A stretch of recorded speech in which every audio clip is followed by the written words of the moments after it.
ഓടി എന്ന് പറഞ്ഞ എങ്ങോട്ടാണെന്നൊന്നും എനിക്കറിയില്ല. ഞാൻ ഓടി ഓടി ഓടി ഓടി ഓടി ഓടി ഒരു അപ്പോഴത്തേക്ക് എന്റെ ഭാഗ്യം തന്നെ ആ പുള്ളിക്കത്തെ അവിടെ പോയി ഓഫീസ് പറഞ്ഞിട്ടുണ്ടാവും, വേണമെങ്കിൽ അവർക്ക് എന്നെ ക്യാച്ച് ചെയ്യുകയൊക്കെ ചെയ്യാം. ഞാൻ ഓടി ഒരു ബിൽഡിങ്ങിന്റെ പുറകിൽ പോയി ഒളിച്ചിരുന്നു. മംഗഫ് എന്ന് പറഞ്ഞ സ്ഥലത്താട്ടോ. അങ്ങനെ ബിൽഡിങ്ങിന്റെ അന്ന് എനിക്ക് അറിയില്ലായിരുന്നു അത് മംഗഫാണെന്നൊന്നും എനിക്ക് അറിയില്ലായിരുന്നു കേട്ടോ.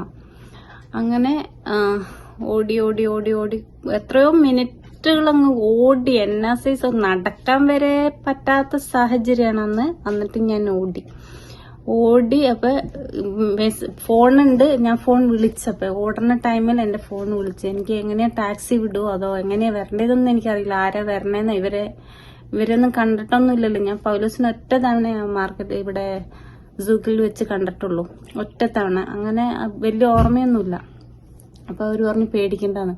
ഓടി ഓടി ഓടി ഈ സ്ഥലം എവിടെയാന്ന് പറഞ്ഞു കൊടുക്കാൻ എനിക്കറിയില്ല. ഇവർക്ക് ടാക്സി വിടണമെങ്കിൽ ഞാൻ സ്ഥലം പറഞ്ഞു കൊടുക്കണ്ടേ. പക്ഷെ എനിക്ക് സ്ഥലം പറഞ്ഞു കൊടുക്കാൻ അറിയില്ല. എന്താ ചെയ്യാന്ന് ഒരു പിടിയില്ല. എന്നിട്ട് ഞാനിങ്ങനൊരു അവിടെയൊക്കെ ഈ ചെറിയ ചെറിയ ഇതുണ്ടാവും, മരങ്ങൾ വെട്ടി നല്ല നല്ല സ്റ്റൈലാക്കിയിട്ട് മരങ്ങൾ വെട്ടി അതിന്റെ കുറ്റിച്ചോട്ടിൽ ഒളിച്ചിരുന്നിട്ട് പതുക്കെ സംസാരിക്കുന്നുണ്ട്. അപ്പൊ ഞാൻ നോക്കുമ്പോ ഒരു പാകിസ്ഥാനീനെ പോലത്തെ ഡ്രസ്സൊക്കെ ഇട്ടിട്ടുണ്ട് ഒരാൾ നടന്ന് വരുന്നത്. അറബി അല്ലാന്ന് എനിക്ക് ഉറപ്പായി അയാളെ കണ്ടപ്പോ. പാകിസ്ഥാനിയുടെ ഒരു സ്റ്റൈലാണ്. അപ്പൊ ഞാൻ ഈ കുറ്റിക്കാടിന്റെ ഉള്ളിൽ ഇരുന്നിട്ട്, കുറ്റിക്കാടും പോട്ടെ ഈ ചെടിയുടെ അതിന്റെ അപ്പുറത്തെ സൈഡിൽ ഇരുന്ന് ആർക്കും കാണാൻ പറ്റില്ല. ഈ ബിൽഡിങ്ങിൽ ഉള്ള ആർക്കെങ്കിലൊക്കെ കാണാൻ പറ്റുള്ളൂ.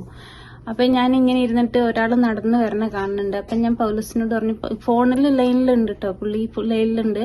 പിന്നെ ജോണായിട്ട് ഞാൻ സംസാരിക്കണില്ലല്ലോ ആ സമയത്തൊന്നും, ബിക്കോസ് ഞാൻ ഇംഗ്ലീഷ് സംസാരിക്കില്ല ഞാൻ ആദ്യം പറഞ്ഞിട്ടുണ്ടായിരുന്നു.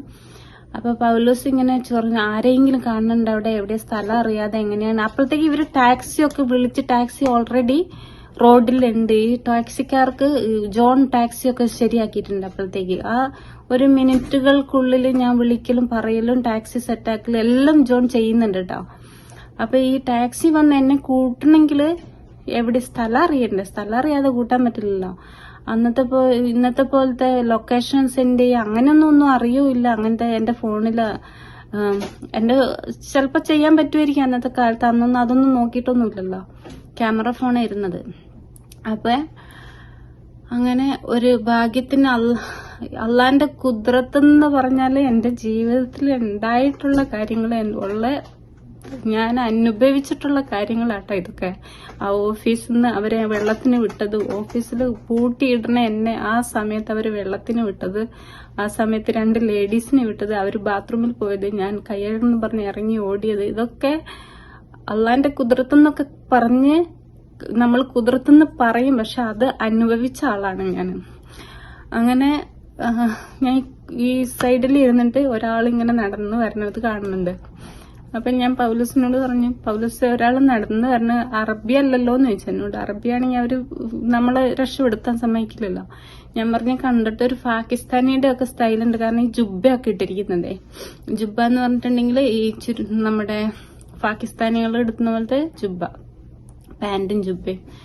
അപ്പൊ ഞാൻ ഞാൻ ഇങ്ങോട്ട് വിളിച്ചപ്പോ അയാൾ പേടിച്ചു കിട്ടോ. പെട്ടെന്ന് ഒരു സ്ത്രീ വന്ന് വിളിക്കുമ്പോ എന്നെ കണ്ടാൽ സ്ത്രീയാണെന്ന് തോന്നില്ല, ഒരു മനുഷ്യരൂപം മാത്രമേ ഉണ്ടായിരുന്നുള്ളൂ. നടക്കാനൊന്നും പറ്റുന്നുണ്ടായില്ല. എന്നിട്ടും എനിക്ക് എവിടെ നിന്നാ ഓടാനുള്ള ശക്തിയൊക്കെ കിട്ടിയെന്ന് ഞാനിങ്ങനെ വെറുതെ ഇരിക്കും. ഞാൻ വെറുതെ ഇരിക്കാറില്ല, പക്ഷെ ഇങ്ങനെ ചിന്തിക്കാറുണ്ട്, അന്ന് എവിടെ നിന്ന് എനിക്ക് ആ ശക്തിയൊക്കെ കിട്ടിയ ഓടാനും ആ ധൈര്യം അതൊക്കെ എനിക്ക് എവിടെ നിന്ന് കിട്ടിയെന്ന് പലതവണ ഓർക്കാറുണ്ട് കേട്ടോ.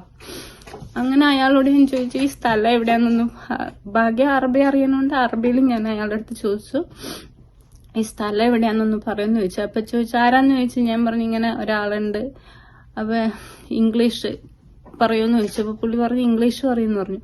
അപ്പൊ ഞാൻ പറഞ്ഞു ഫോൺ കൊടുക്കാം, പിന്നെ പൗലോസിന്റെ അടുത്ത് സംസാരിച്ചു. പൗലോസിനോട് പറഞ്ഞു സ്ഥലം ഇതാണെന്ന് പറഞ്ഞു. അപ്പൊ പൗലോസ് എന്നോട് പറഞ്ഞു അവിടുന്ന് കുറച്ചും കൂടെ മാറിയെന്ന്, കാരണം ഒരുപാട് ദൂരത്തേക്കൊന്നും ഞാൻ പോയിട്ടില്ലല്ലോ. ഓടി ഒരു ചെടിയുടെ ഉള്ളിൽ കയറി ഒളിച്ചിരിക്കല്ലേ. അവര് സെർച്ച് ചെയ്തിട്ടുണ്ടെങ്കിൽ എന്നെ പിടിച്ചിട്ടുണ്ടെങ്കിൽ പിന്നെ എന്നെ ബാക്കി വെച്ചേക്കില്ല, അവർ അറബികളല്ലേ. കുറച്ചുകൂടെ മാറിക്കോന്ന് പറഞ്ഞു. അപ്പൊ ഞാൻ അവിടുന്ന് ഈ ഫോണും മേടിച്ചിട്ട് മംഗഫോ ഫഹിയൽ അങ്ങനെ എന്തോന്ന് പറഞ്ഞ അയാള്. അപ്പൊ അവിടുന്ന് ഫോണും മേടിച്ചിട്ട് വീണ്ടും ഓടി. ഞാൻ ഓടി കുറച്ച് ഒരു 10-15 മിനിറ്റ് വീണ്ടും ഞാൻ ഓടി വീണ്ടും ചെന്ന്, പിന്നെ എവിടെയാണെന്ന് അറിയില്ല, സ്ഥലം ലൊക്കേഷൻ അറിഞ്ഞാലേ ടാക്സിക്ക് വരാൻ. ടാക്സി ഓൾറെഡി റോട്ടിലുണ്ട് കേട്ടോ, ഇങ്ങനെ റൺ ചെയ്യുന്നുണ്ട് ടാക്സി. അങ്ങനെ ഞാൻ ഓടി ഒരു ബിൽഡിങ്ങിന്റെ ഉള്ളിൽ കയറി. ബിൽഡിംഗ് എന്ന് പറഞ്ഞാൽ അപ്പാർട്ട്മെന്റ് ഒക്കെ ഇല്ലേ, അപ്പാർട്ട്മെന്റിന്റെ ഒക്കെ ഒരു സൈഡിൽ ഉള്ളിലോട്ടൊന്നും കയറാൻ പറ്റില്ല, സെക്യൂരിറ്റി ഒക്കെ ഉണ്ടാവില്ലേ. ഒരു സൈഡിൽ കയറി ഇതുപോലെ തന്നെ ഈ ചെടികൾ വെട്ടി നിർത്തി എടുത്ത് നിന്ന് കഴിഞ്ഞപ്പോ എനിക്ക് ആരെയും കാണണില്ല, എന്താ ചെയ്യണമെന്നും അറിയില്ല, എവിടെയാന്നും പറയാൻ അറിയില്ല. ഈ ഫോൺ സ്റ്റീൽ ലൈനിലുണ്ട് കേട്ടോ, ഈ ഓടുമ്പോഴൊക്കെ ഫോണുണ്ട്, കട്ടാക്കിയിട്ടില്ല ഫോണ്.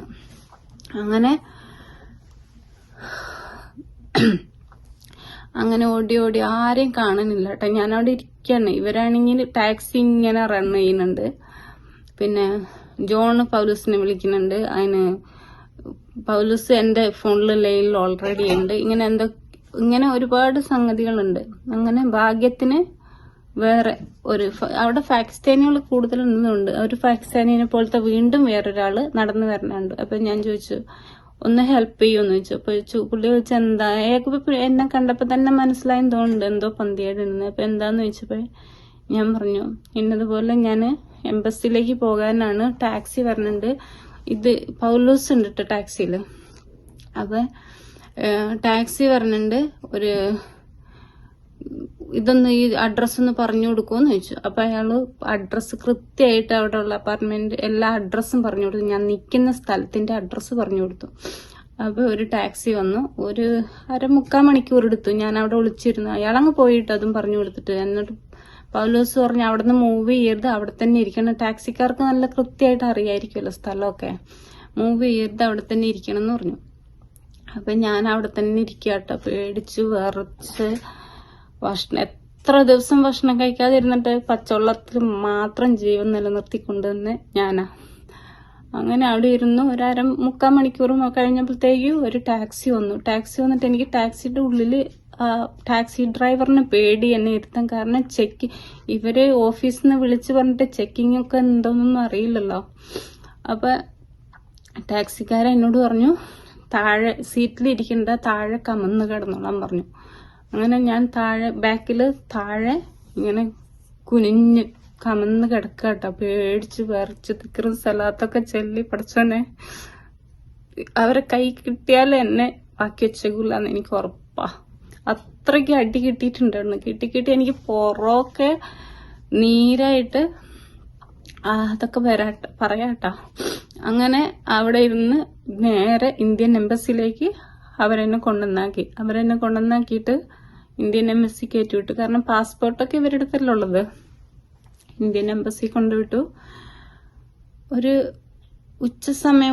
ഒരു വൈകുന്നേരം ആവാറായിട്ടുണ്ട്. ഈ ഉച്ചയ്ക്കാണ് ഈ സംഭവങ്ങളൊക്കെ നടക്കുന്നത്. അപ്പൊ കൊണ്ടുവിട്ടു. എന്നിട്ട് വൈകുന്നേരം കാണാൻ ജോണും, അന്നാണ് ഞാൻ ജോണിനെ ആദ്യമായിട്ട് കാണുന്നത്. ജോണും പൗലൂസും കൂടെ വരുന്നു. അന്ന് പൗലൂസ് ടാക്സിയിൽ ഉണ്ടെങ്കിലും ഞാൻ പൗലൂസിനെ അന്ന് കണ്ടോ മിണ്ടിട്ടോ ഒന്നുമില്ല കേട്ടോ. അപ്പൊ പൗലൂസും ജോണും കൂടെ വൈകുന്നേരമായപ്പോ വന്നു. വൈകുന്നേരം അവരെ ഡ്യൂട്ടിയും കഴിഞ്ഞിട്ട് അവര് വന്നപ്പോ ഒരു വലിയ സൂട്ട് കേസ് നിറച്ച് എനിക്കുള്ള ഡ്രസ്സ്. എന്നെ ജോണ് കണ്ടിട്ടില്ല കേട്ടോ നേരിട്ട്. എന്നിട്ടും എനിക്കുള്ള ഡ്രസ്സ്, പിന്നെ ടവല്, കുളിക്ക് ഷാമ്പു, സോപ്പ്, ഒരു മനുഷ്യന് എന്തൊക്കെയാ വേണ്ടത് അതെല്ലാം മറിഞ്ഞ് പെട്ടിയിൽ മേടിച്ച്, ഫ്രൂട്ട്സ്, ഫുഡ്,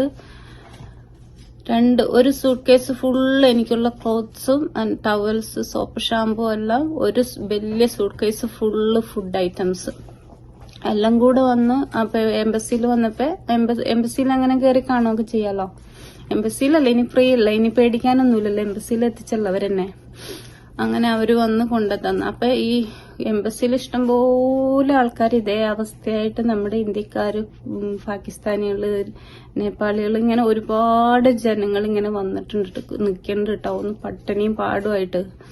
അവിടുന്ന് ഒരു ചോറും തരും, അല്ലെങ്കിൽ ഒരു കഷ്ണം കുബൂസ്, ജിബിന്, അങ്ങനെ എന്തെങ്കിലും അവിടുത്തെ എംബസിയിലത്തെയും ഫുഡ് കേട്ടോ. കാരണം അത്രയ്ക്ക് ജനങ്ങളുണ്ട് എംബസിയിൽ, ഇന്ത്യൻ എംബസിയിൽ.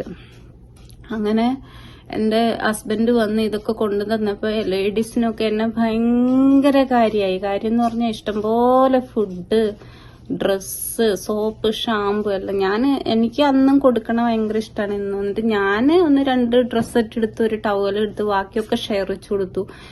പിന്നെ ജോൺ മെസ്സേജ് അയച്ച ആർക്കെങ്കിലും ആവശ്യമുണ്ടെങ്കിൽ കൊടുത്തേരെന്നും പറഞ്ഞിട്ട്. പൗലോസും പറഞ്ഞു, ജോൺ ഇങ്ങനെ പറഞ്ഞിട്ടുണ്ട്, ഇതാണ് കുറെ ഫുഡ് മേടിച്ചത്, അവിടെ കുറെ ആൾക്കാരെ ഉണ്ടാവും എന്നറിയാം, അതുകൊണ്ടാന്ന് പറഞ്ഞു. അങ്ങനെ അവിടെ പിന്നെ ഈ ലേഡീസൊക്കെ കൂടെ എന്റെ ബാഗൊക്കെ ഇടിച്ചിട്ടെന്ന് പറഞ്ഞിട്ടുണ്ടെങ്കിൽ എത്ര ദിവസം ഇടിയിട്ടിയത്. അങ്ങനെ ഈ പുള്ളിക്കാരനെ പെയിൻ ക്രീമൊക്കെ മേടിച്ചിട്ടുണ്ടായി. ഈ ലേഡീസൊക്കെ കൂടെ എന്നെ നല്ലോണം ക്രീമൊക്കെ ഇട്ട് പുറമൊക്കെ തടുക്കി നേരത്തിന് ഫുഡൊക്കെ ഉണ്ടാക്കി തന്ന് അവിടുന്ന് എന്നെ നല്ലോണം നോക്കി അവിടുന്ന് എല്ലാരും. കാരണം ഞാൻ എന്തോ കോടീശ്വരത്തിയാന്ന് അവരെ വിചാരം. കാരണം സായിപ്പ് തരുന്നു, ഫുഡ് കൊണ്ട് തരുന്നു. അങ്ങനെ പിറ്റേ ദിവസം പിന്നെയും ഇത് തന്നെ ഇഷ്ടം പോലെ ഫുഡ്. അങ്ങനെ ദിവസം പിന്നെ നമ്മൾ എംബസിയിലുള്ള ലേഡീസിനൊന്നും ഫുഡിനൊന്നും ഒരു ക്ഷാമമില്ല. ഫുഡിന്, സോപ്പിന്, ഇതിന് ഷാമ്പു, അങ്ങനത്തേനൊന്നും ഒരു ക്ഷാമവും ഇല്ല. പിന്നെ വസ്ത്രങ്ങളില്ലാത്തവർക്കൊക്കെ ഞാൻ പൗലോസിന്റെ അടുത്ത് പറഞ്ഞു, ഇങ്ങനെ ലേഡീസിന് ഒന്നും ഇടാനും മാറാൻ പോലും ഒന്നും ഇല്ലാത്ത ലേഡീസ് ഉണ്ടെന്ന് പറഞ്ഞപ്പോ പുള്ളി പിന്നെയും കുറേ ഡ്രസ്സൊക്കെ മേടിച്ചുകൊണ്ട് തന്നു. ഇന്ന അളവൊന്നുമില്ല, എല്ലാം മേടിച്ചുകൊണ്ട് ഞങ്ങളെല്ലാം ഇട്ടു. അങ്ങനെ അവിടെ നിന്ന് ഒരു മാസത്തിൽ കൂടുതൽ അവിടെ നിന്ന്. കാരണം ഈ അറബി ഇട്ട് കളിപ്പിക്കാണ്. ഈ പാസ്പോർട്ട് കിട്ടിയല്ലേ പുള്ളിക്ക് എനിക്ക് വിസ അടിക്കാൻ പറ്റുള്ളൂ. അങ്ങനെ പിന്നെ അവിടെ പൈസ ഓൾറെഡി അടച്ചതുമാണല്ലോ, അപ്പൊ അടച്ചതിന്റെ തെളിവൊക്കെ ഇവരുടെ അടുത്ത് ഉണ്ടായിരുന്നു. അങ്ങനെ പിന്നെയും പൈസ കൊടുക്കാതെ പാസ്പോർട്ട് തരില്ല എന്ന് പറഞ്ഞ്, പിന്നെ അറിയാലോ അറബികളല്ലേ കളിക്കുന്ന, അറബികളോടെ കൂടെ കളിക്കല്ലേ, പിന്നെ നമുക്കൊന്നും കള്ളത്തരൊന്നും അറിയൂല്ലല്ലോ. അങ്ങനെ ഒരു മാസത്തിൽ കൂടുതൽ എംബസിയിൽ നിന്ന് അത് കഴിഞ്ഞ് ഈ ഹസ്ബൻഡ് എന്നും വരും, ഡ്യൂട്ടി കഴിഞ്ഞിട്ട് വരും. ഡ്യൂട്ടി ഓഫുള്ള ദിവസം വന്ന് എന്നെ കണ്ടിട്ട് പോരും. പിന്നെ കാരണം എന്നെ ആദ്യമായിട്ട് കണ്ടപ്പോഴത്തേക്ക് ആ കോലത്തിലാണ് കണ്ടത്. പുള്ളിക്ക് അത്രയ്ക്ക് സഹിക്കാൻ പറ്റാത്തൊരു മനുഷ്യരൂപമായിരുന്നു ഞാൻ. ഒന്ന് ആലോചിച്ച് നോക്കി, ഇപ്പൊ തന്നെ ഇങ്ങനെയാണ് കോലം. അപ്പൊ ആ പട്ടിണിയും കിടന്ന് അടിയും കിട്ടി ദുരിതം ആ മനുഷ്യക്കോലം പുള്ളിക്ക് മറക്കാൻ പറ്റില്ല. പുള്ളി എപ്പോഴും പറയായിരുന്നത്. അങ്ങനെ എന്നും എന്നെ കാണാൻ വരും, ഇഷ്ടംപോലെ സാധനങ്ങൾ മേടിച്ചിട്ട് വരും കേട്ടോ.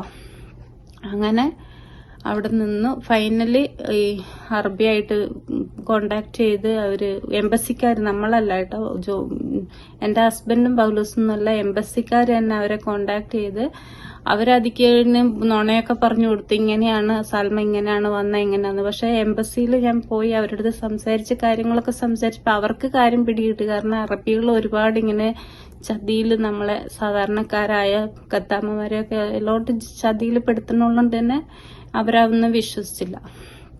അങ്ങനെ പാസ്പോർട്ട് കിട്ടി. ജോൺ പറഞ്ഞു, ഞാൻ വിസ അടിച്ചിട്ട് നിങ്ങൾ സൽമാനെ വന്ന് കൂട്ടിക്കോളാന്ന് പറഞ്ഞു. അങ്ങനെ വിസ അടിച്ച് ഒരു മാസത്തിൽ കൂടുതൽ എംബസിയിൽ നിന്ന് ഈ ലേഡീസൊക്കെ എന്നെ ഭയങ്കര മോളെ പോലെ നോക്കിയിട്ട് എന്റെ പുറമൊക്കെ മസാജ് ചെയ്ത് എല്ലാ ദിവസവും എനിക്ക് നേരത്തിന് ഫുഡ്, എന്റെ തുണിയൊന്നും ഞാൻ കഴുകണ്ട, അവരൊക്കെ കഴുകത്തില്ല. പക്ഷെ സമ്മതിക്കൊന്നുമില്ല കേട്ടോ, ഞാൻ തന്നെ കഴുകിക്കൊള്ളാന്ന് പറയും. എന്നാലും അവര് സമ്മതിക്കില്ല, എന്നിട്ട് ഈ പുറം വേദനയൊക്കെ അല്ലേ ഞങ്ങൾ ചെയ്തു തരാന്നും പറഞ്ഞിട്ട്. അങ്ങനെ എംബസിയിൽ നിന്ന് അങ്ങനെ ഒരു ദിവസം ഇങ്ങനെ വിസ അടിച്ചിട്ട് ഞങ്ങൾ വന്ന് കൂട്ടിക്കോളാന്ന് പറഞ്ഞിട്ട്